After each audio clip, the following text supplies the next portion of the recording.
I get asked all the time if I have permanent eyeliner tattooed to my bottom waterline, and no, I don't. The reason that sometimes you will see like a lot of black down here is because the day before I was wearing a smoky eye, or I was wearing black liner on my inner waterline, and then at night I purposely don't scrub my lower lash line too hard to leave a little bit of that eyeliner right there in my lashes. That way the following day I don't have to do as much work on my lower lash line, if that makes sense.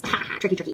Overline just the center as much as possible and keep the sides normal and natural. It will give your mouth such a pouty, girly, feminine look as opposed to overlining all the way over here. Overline just the center, just the cupid's bow, and it'll just make it so like, you know what I mean? You see the difference that it gives in my lashes and why it is a necessary step.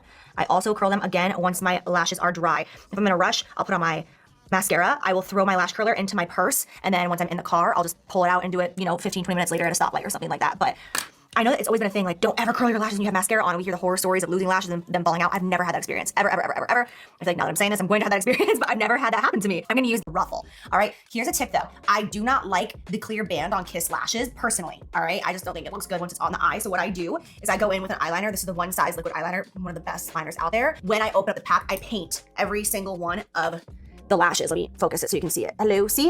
Like I literally just painted it with the liquid liner. That way the band is now black, and when you put it on, it's just looks so much better.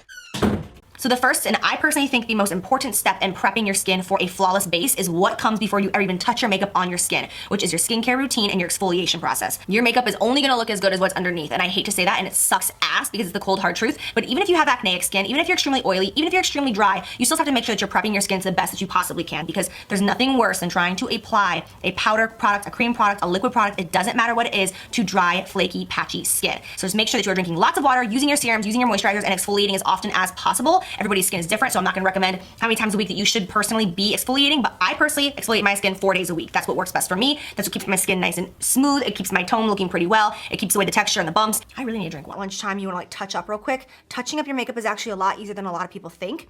And all you need is a setting spray, your damp beauty sponge. You can use any setting spray, honestly. You can use the Morphe continuous setting sprays, which that's what I used earlier. Or you can take like a little compact guy with you like this. This is the Tatcha Luminous Dewy Skin Mist. If you're really dry, I would suggest something like this.